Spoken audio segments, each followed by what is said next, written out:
As we kick off a brand new episode of our Cleveland Browns realistic franchise rebuild here on Madden 25, I think there is one slight change to the house rules that I'm going to make for this series, and it has to do for the re-signing of players.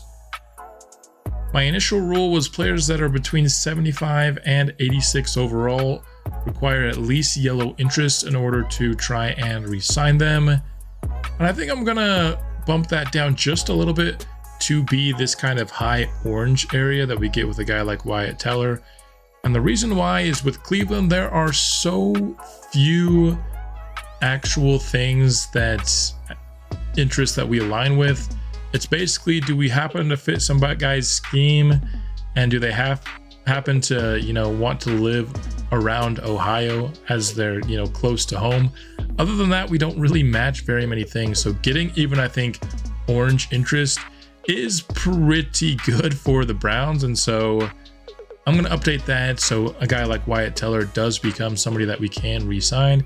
Orange is one of our team colors, so it seems fitting enough. And so this will only apply still to the re-signs. I feel like for the off-season free agency, I'm still going to require yellow. That's going to make it very difficult for us to sign players, but I do think that simulates real life, where I think it's hard to convince people to come to Cleveland, but people who are already in Cleveland feel like we can make it just a little bit easier on ourselves in retaining them. Orange interest, that usually means that you align with their top interest, but not the bottom two. So I think aligning with somebody's top interest should probably be enough to allow myself to re-sign them. So with that being said, we are going to actually offer here Wyatt Teller a 2-year deal to remain with the team. I think sounds pretty fair.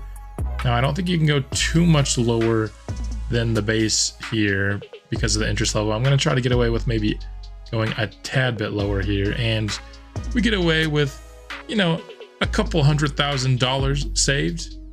Every bit counts here with these Browns while Deshaun Watson is on the books.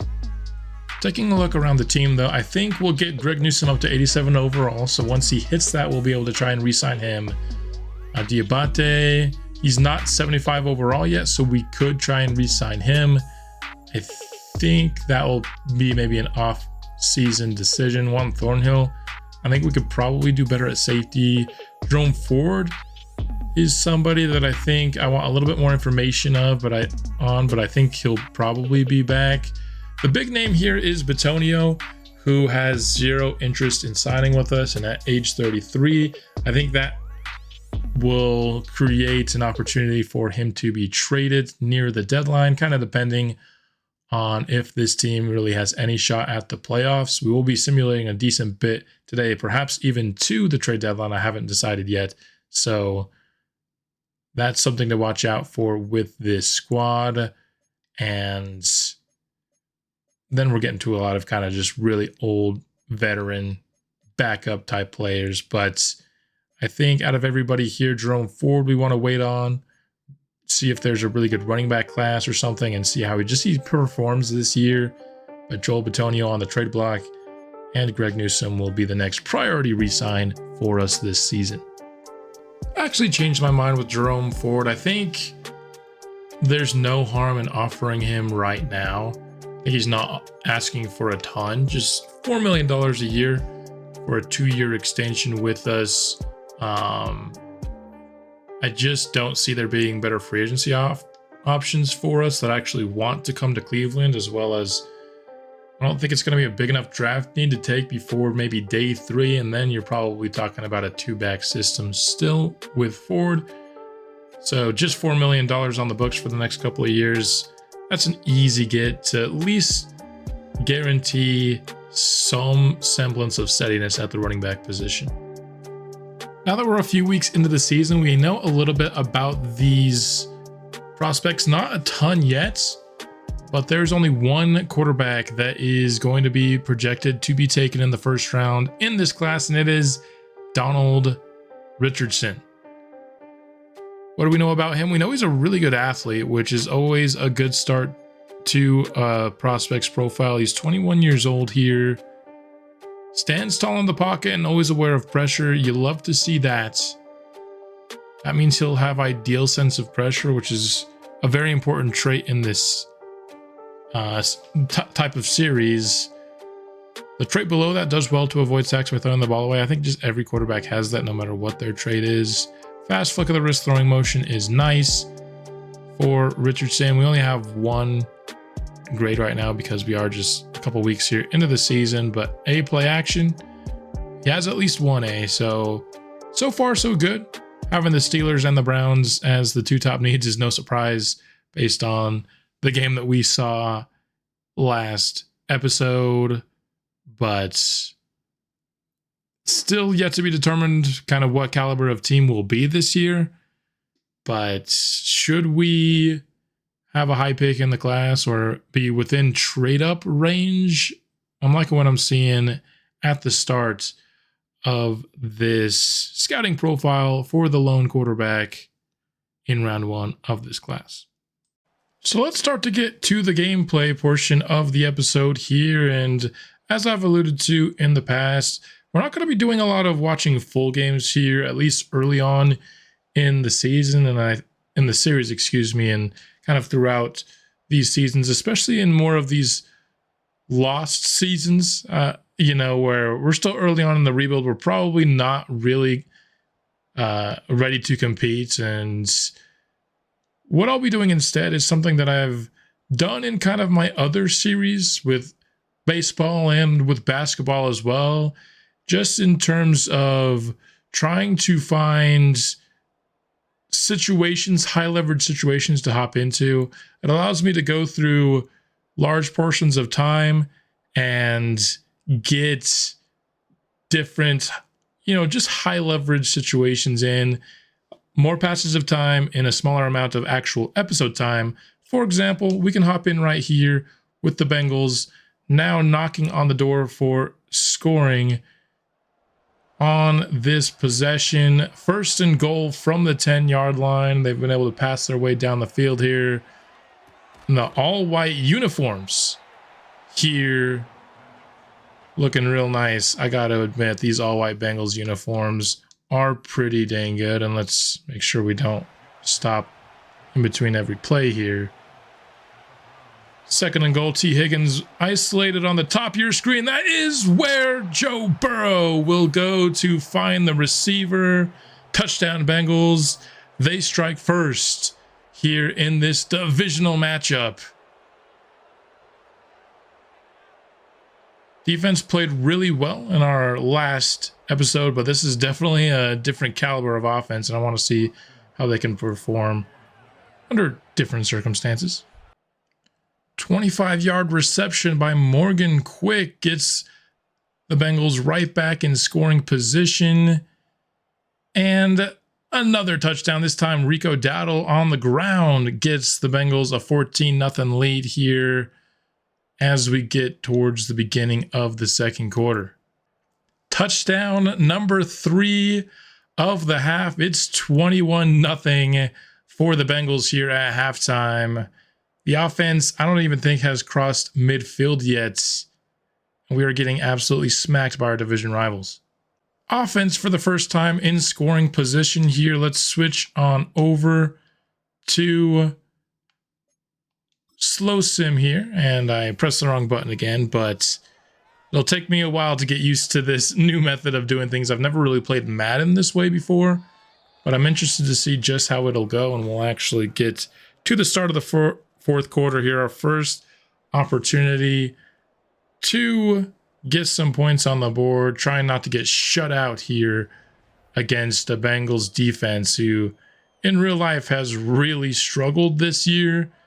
So not scoring any points against them up to this point is a little bit of a bad mark on this offense for sure.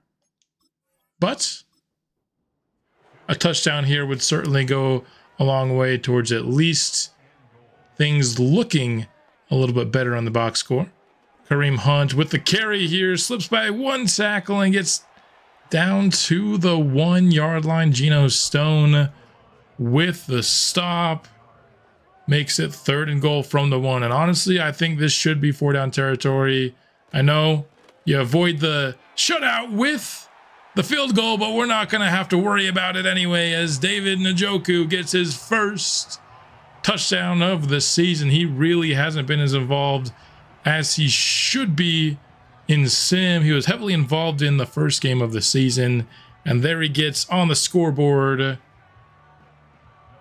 as the fourth quarter just gets underway. Browns would sneak in a final touchdown here to make it 35-21 in the end. Just way too little too late on the offensive side in this game, as well as just not a very strong performance on defense. It was a 14-point game, but honestly, for 3/4 of this game, it was all Cincinnati. Garbage time was really friendly to this Browns offense. It's going to make the final numbers look a lot better. Let's go ahead and take a look here at the box score of this game. Another no interception game for Snell. Back-to-back games without an interception for him. 153 yards on 27 attempts is something that I would call slightly suboptimal, probably. Jerome Ford, 5.6 yards per carry on the ground after getting offered a new contract. You'd like to see that. Only 10 attempts, though. A lot of players with 7 receptions in this game, 4 of them on the Cincinnati Bengals. So Burrow did an excellent job just spreading the wealth around. Njoku still only 44 yards, but did get 7 receptions and got that touchdown. Tutu Atwell also caught himself a touchdown in this game. When it comes to sacks, Linton struggled a bit, allowing 2 sacks in this one. Myles Garrett, 2 TFLs. And the rookie Gibson gets 1 as well, but no sacks at all for the Browns here. Chris Jenkins gets a couple on the board. Of course, no picks. Talking of deflections, you got one from Hill, Battle, and Hicks in this game, and no forced fumbles either. And you know, the hope of watching games that way is to get some close games, and maybe we can hop into the final 4 or 5 minutes and just watch the rest of it play out.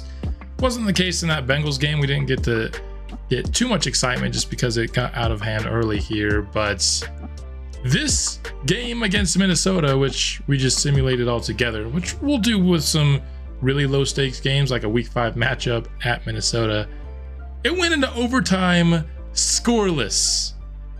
That is truly a rarity in today's NFL. I don't even remember the last time that happened. If someone can look that up, that would be awesome.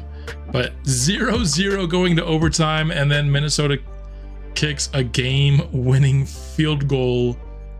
That's insane. Snell had 58 yards passing on 18 attempts. What the heck? We did try to get Jerome Ford going a little bit. 12 attempts is actually the highest he's gotten in a while. Got just 3.8 per carry, though. Kareem Hunt was a little bit more efficient with his very limited attempts here. Minnesota gives their receivers the ball. They had 5 carries between Justin Jefferson and DJ Chark in this game. And just nobody's going to have a good game when you were this bad passing offensively. I don't know how you could possibly be this bad. It's got to be sacks or something, right? I mean, Darisaw gave up 4. Brian O'Neill gave up 2. That's a good sign for what's coming up later, I guess. But Conklin and Linton both gave up 2 as well. Linton is really struggling here, even though pass protection was his specialty. It's just not working out very well for him early on in his career. 9 tackles for JOK. The TFLs, a lot of players rocking in 1, but 4 sacks for the rookie. He had half a sack coming into this week 5 performance. Picked up 4 on the day against Christian Darisaw, who's a very talented tackle. So by far his breakout game as a pro. Sam Hubbard picked up a couple of sacks. He got 1 for Myles Garrett, who seems to always get on the board there.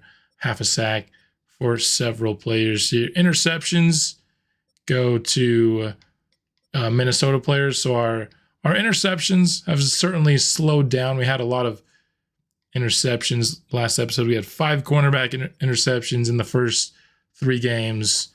Back-to-back interceptionless games, though, against really good offenses, to be fair, in Minnesota and Cincinnati, although the Minnesota offense certainly didn't perform all that well in this outing. No surprise here, but that 4 sack performance would earn the rookie Gibson Player of the Week honors here, and it's always nice to see Jalen Hurts win an award as an Eagles fan myself. Now we find ourselves at home against the New York Jets, who of course took a quarterback in the first round of this most recent draft. Let's see if we can't find any nice moments to hop into this game. New York getting the ground game going early in this one. Sean Snell sacked on a 3rd-yard play by Quinnen Williams in what has been a defensive slugfest, probably fairly predictably here in the rain to start this game. Offense, much like they did the last time we kind of had a game like this where we were looking for moments to hop in, just really struggling here. The Jets did get a drive going here, but an Isaiah Likely penalty will back them up. On 3rd and 14, they get a 26-yard reception by Allen Lazard here. So I think it's time to go ahead and see what the Jets can do with this red zone opportunity. 2nd and 10 from the 17. Paul Kirkland, the new quarterback in New York. Normal development had a chance to take him. Runs right into a Myles Garrett sack here to bring up 3rd and 18. It was really the traits that scared me off of both Kirkland and Stark in that class. Hoping to have history prove us to be right here. Kirkland on 3rd and 18. Gonna pick up the first, but he fumbles it at the tail end of it.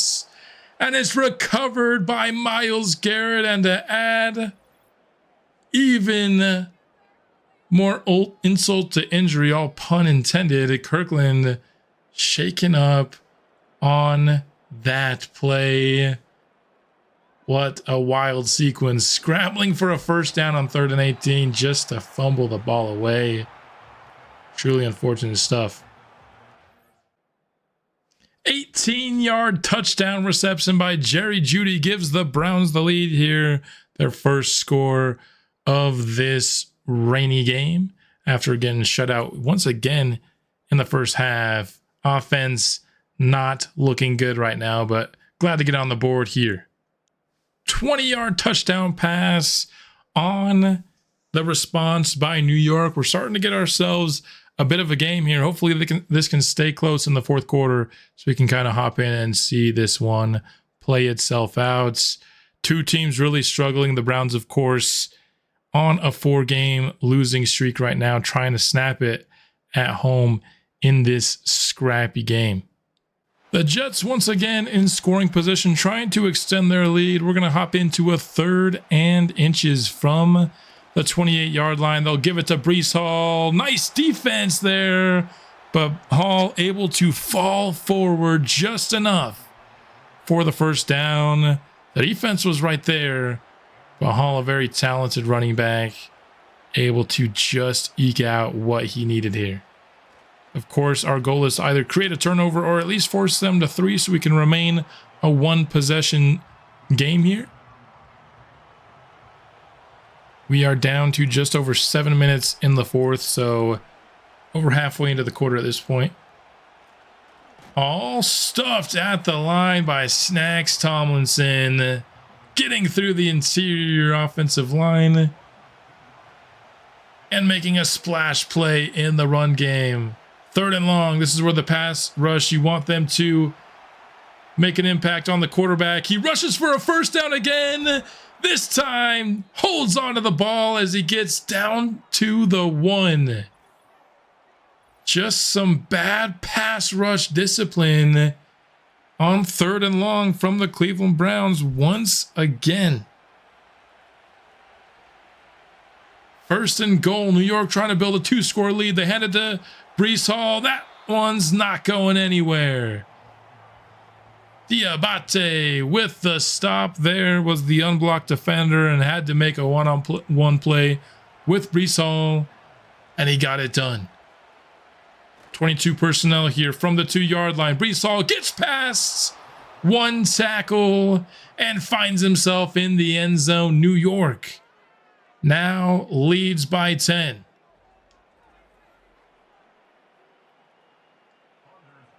I would like to see how this offense can respond here. A very important offensive drive coming up to keep ourselves in this game. We're going to stay watching this one play out, and the results of this offensive drive, of course, going to be very key as to whether or not we can snap this losing streak. Only one touchdown on the day.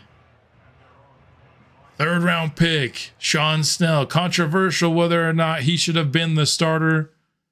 Can he bring it back into a one possession game? Keep the hopes for a victory against the Jets alive here. Starting at the 25, back to pass over the middle for a minimal gain. That'll be Tutu Atwell on the reception. No interceptions for Snell today. So after 7 picks in his first 2 starts, he's done a lot better job keeping, taking care of the football since then. Njoku on the reception will move the chains for the Cleveland Browns. The rain has been pouring this entire game, not letting up here as we get towards the end of it. Snell on the sideline. It's going to be incomplete towards Jerry Jeudy. He had him with space, but the throw led him too far out of bounds. 4.5 minutes remain now. Snell has a man that's wide open. Tutu Atwell, the clear out route left Atwell with a ton of space to gain some extra yards after the catch on that one. From under the center, a swing to the running back. Jerome Ford has plenty of space on the sideline. He gets to the first down marker. Borderline field goal range at this point, but you can't be thinking field goal here. Play action. Snell avoids the pressure by throwing it away in the direction of Jerry Jeudy on the sideline. There's a snapshot of Sauce Gardner, who now lines up 1v1 at the top of your screen. Second down, over the middle, Tutu Atwell finding the hole there in the middle of the defense for another first down. This has been an impressive drive so far. Now inside the 30. Over the middle again, that's where Snell has liked to operate here on this late drive. We have been taking a ton of time off the clock, though. It's been chunks of 5 and 10, which is okay as long as we can get the touchdown here. That would put the onus on the defense, but with how long this drive has taken, it puts a ton of pressure that now needs to be a scoring drive. 3rd and 11. Can still technically kick a field goal here, but we're going for 6. Incomplete. Snell took the one-on-one shot towards Jerry Jeudy and is looking for a flag, but he will not get one. The Browns will have to settle for 3. 2 minutes, 10 seconds remain here. And now the pressure is back on the defense. We cannot give up a first down. Question is whether Coach Stefanski will want to go for an onside kick, and he will elect to boot it deep, go for the 3 and out, and try to get good field position on this drive. But a nice return gains the Jets some extra yardage here. They'll start at the 37. That's not what you wanted there. Going to be very difficult to get any sort of good field position out of this at this point. Rookie quarterback versus rookie quarterback with some bad weather. We've got ourselves a one possession game, but Breece Hall with a massive reception down the sideline. The Jets go for the explosive play, and the Browns defense was not prepared. Bob Saleh still coaching here in this alternative universe, despite the fact that he was already fired by the time that we started it. I don't think Madden really does interim coaches, so that makes sense. Don't know why they wouldn't have fired him after year 1 anyway, but that's besides the point here. What is the point is the Browns defense could not get the stops. Couldn't hold him to 3 last drive. Couldn't get the 3 and outs this drive either. The offensive drive wasn't perfect. You know, settling for 3 was certainly not ideal. But they did their job to bring it back down to a 1-possession game. And the strength of this team is the defense, but they could not bring it home down the stretch here for the squad, unfortunately. All with the give here. That'll make it 3rd down. If for some reason we can keep the Jets off the board via just the biggest shank of a field goal in NFL history, we're still not technically out of it. But it would require a miracle at this point. And another 3rd down scramble. Gets past the sticks, and this time it gets into the end zone for Paul Kirkland. What's that coming? He got a do-rag on? Oh, I didn't know he was like that. I would have taken him. Do-rag quarterback. Some awesome plays down the stretch by Kirkland. Did have that one fumble earlier, but using his legs to improvise on 3rd down in the red zone consistently is ultimately going to be a big factor into why the Jets come out victorious, and the Browns will extend their losing streak to 5 straight games.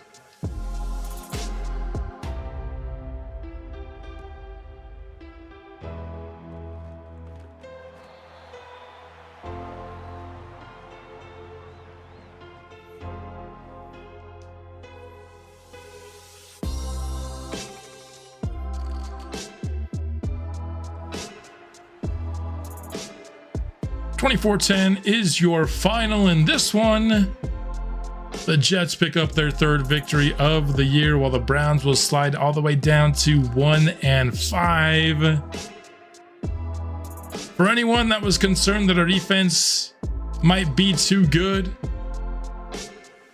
to be in line for a top pick, this current 5-game skid, I think, might be alleviating some of that worry. You might have to start worrying about some of the veterans like Denzel Ward and Myles Garrett. Are they going to be happy to continue to play in Cleveland? These guys are getting into their late 20s and into their 30s. How much longer will they be content staying in a market where losing has just kind of become the normal? That is the question that we're going to have to answer as we go forward here. Snell, 210 yards, a touchdown, and an interception in this game. Jerome Ford could not get anything going on the ground. Breece Hall, 28 carries, just 1 yard short of a 100-yard rushing performance. Tutu Atwell got heavily involved in this game. 5 for 43 for Njoku. Still hasn't been able to get over 50 yards since week 1, which is, I think, concerning. We got to find a better way to get him the ball.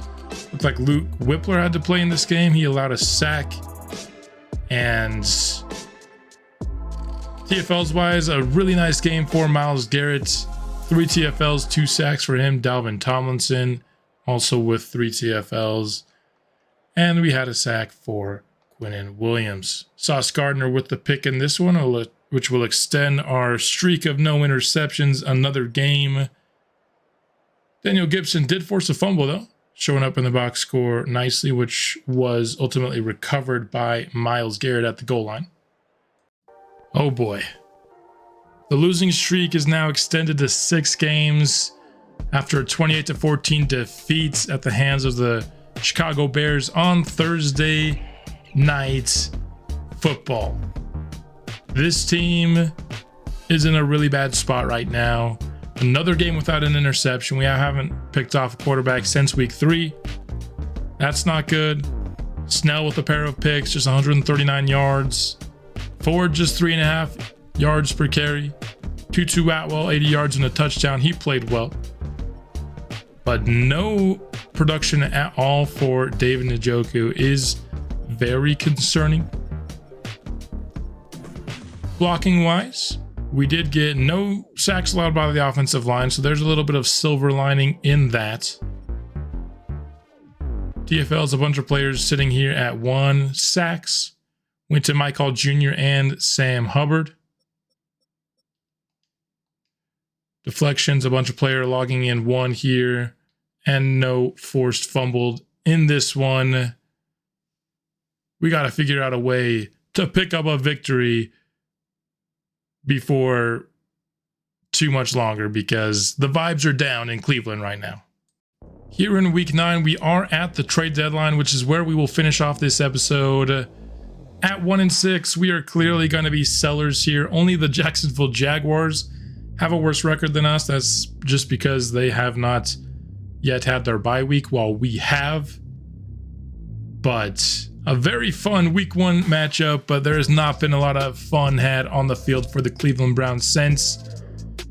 We can at least take solace that we have some upgrades here to make the team a little bit better here. Grant Delpit, I do like getting scheme fits. Not going to get one here with the run support upgrade. I don't typically love a run support upgrade, so I did it for the scheme fit and we didn't even get it, so that hurts a bit. Daniel Gibson, I think we get him up to 80 overall. That just feels nice at this point. A milestone for our young rookie. +2 power moves for him. Star development.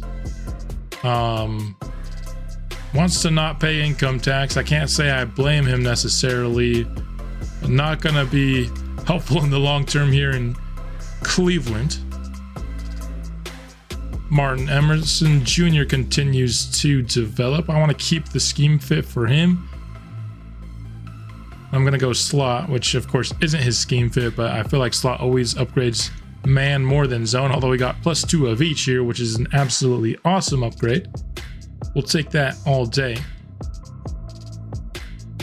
Matt Gleason, his lowest rating right now is his run block power. It's actually just his base run block, but we'll go power here, hoping to get some run block power and some base run block, and we get 2 of each. Okay, back-to-back really solid upgrades. We'll take those. This is why I like to end every episode on some upgrades, because no matter how bad an episode is, we're losing every game. The silver lining is we're getting better. The other silver lining is we're playing ourselves to be in line for a top pick in the draft, which is always going to be very fun. Lance Linton has superstar developments. Wow, I did not know that. Some excellent news here towards the end of our episode. Doesn't get any abilities yet because he's not 75 overall, but the next time he upgrades, ladies and gentlemen, we have a superstar offensive lineman. That shocks me. I thought Daniel Gibson had a really good shot at it. He was only star, which was disappointing. But typically kind of these average athlete pass blocking offensive linemen are always either normal or star. You rarely, I feel like, see them get to superstar development. But we got one in Lance Linton. I wasn't stoked about that pick. You know, we knew he had around 2 to 3 talent. We took him at the top of the second round. It was really a need pick, but the superstar development turns that from a just an okay pick to, I think, a really good investment into our offensive line for the future. Let's go. Well, these last couple of guys aren't going to really factor into our franchise, so we'll automatically upgrade them here. So at the end of this episode, I think you gotta be thinking of being sellers at the trade deadline. For me, Bitonio is the obvious choice here. He's 33 years old. He's on the last year of his deal. He does not want to return, and we're very bad. I have moved Pocic over to the left guard spot. He has guard experience in his past in real life, and we had a Bitonio 1 week injury earlier, and he's our only left guard, so I had to move somebody to left guard. So he would slot into left guard for the remainder of the year. So I'll be looking around the league, likely to do a Joel Bitonio trade, but is there anyone else that we should look towards moving in this offseason? I want to hear your thoughts on it. I mean, Hamilton he's not good enough to really get anything back. I honestly think everybody else is either somebody that I want to keep around or they just aren't good enough to have trade value. So probably moving on from Bitonio at the deadline just to get an extra day 3 pick. But other than that, a really rough season for the Cleveland Browns. We'll go a little bit more into the draft class in the next episode, kind of see what we have coming up that we can get excited about. We'll learn more about the quarterback as we get that scouting percentage up. Well, that's all I've got for this episode. Hope you enjoyed it despite the losses. We'll be back soon with more Cleveland Browns realistic franchise rebuild, and I will see you then.